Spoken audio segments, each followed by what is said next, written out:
Hello everyone, আজ আপনাদের সাথে সুন্দর একটা ভর্তার রেসিপি শেয়ার করবো। আশা করি আপনাদের ভিডিওটা ভালো লাগবে, প্লাস রেসিপিটাও ভালো লাগবে। আসসালামু আলাইকুম, কেমন আছে সবাই? আশা করি আপনারা সবাই অনেক ভালো আছেন। আল্লাহর রহমতে আপনাদের দোয়া আমিও অনেক ভালো আছি। আর প্লিজ আপনারা এইভাবে সাপোর্ট দিয়ে পাশে থাকবেন আর ফুল ভিডিওটা দেখবেন, না হলে কিন্তু ভর্তাটা মিস করে যাবেন। এই ভর্তাটা হয়তো অনেকেই খাইছেন, আবার অনেকেই খান নাই। যারা যারা খাইছেন অবশ্যই কমেন্টে জানিয়ে দেবেন, আর যারা খান নাই তারা কমেন্টে জানিয়ে দেবেন। দেখি কে খাইছে আর কে খায় নাই, কাদের সংখ্যা বেশি ওইটাই দেখবো।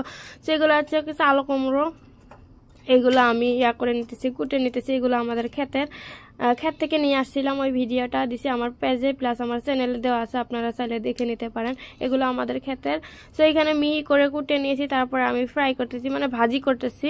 আব্বা নাকি এইভাবে ভাজি করবে, না হলে আমি অন্যভাবে কুচি করি, ওইভাবে করলে আমার কাছে বেশি ভালো লাগে। তারপরে আব্বা খাইতে যাইছে, যার জন্য মা ওইরকম ভাবে কুচি করছে। তো আমার কুমড়া ভাজি হয়ে গেছে। এখানে এই যে এগুলো কি বলেন তো, এগুলো হচ্ছে কুমড়ার বিচি, বুঝছেন? এগুলো মা এক্সট্রা করে বাই করে নিয়েছে। এগুলোর ভর্তা খাইতে তোর স্বাদ কি বলবো ভাই, মাছ মাংস সবগুলো কাহার, মানে একদম মাছের ভর্তার মতো লাগে। এখানে কড়াইটাতে তেল দিয়ে দিলাম, তারপরে কাঁচামরিচ, আর অবশ্যই কাঁচামরিচগুলো একটু ভেঙে নেবেন, না হলে কিন্তু চোখে মুখে ফুটে আসবে, আপনারা একদম পুরো আহত হয়ে যাবেন। সো আমি একটু করে ফুটো করে দিছি, যার জন্য এই যে ফুটে আসে নাই। তারপর তেল ছিটকাতেছে এইখানে। তারপরে দিয়ে দিলাম এই যে পেঁয়াজ কুচি আর মিষ্টি কুমড়ার মিষ্টি কুমড়া না, চাল কুমড়ার বিচিগুলা, এগুলা দিয়ে গোল্ডেন ব্রাউন কালার করে ভেজে নেব।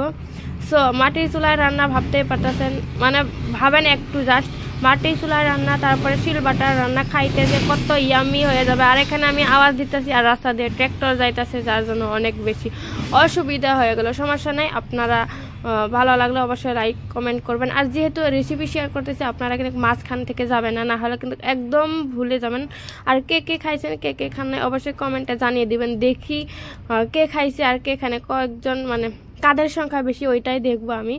সো এখানে এই যে আমার ভেজে নেওয়া হয়ে গেছে, এই কালার গোল্ডেন ব্রাউন কালার বলে নাকি, এইটাই এইরকম করে ভেজে নিছি। এখন এইগুলো আমার মা শিলবাটায় বেটে নেবে।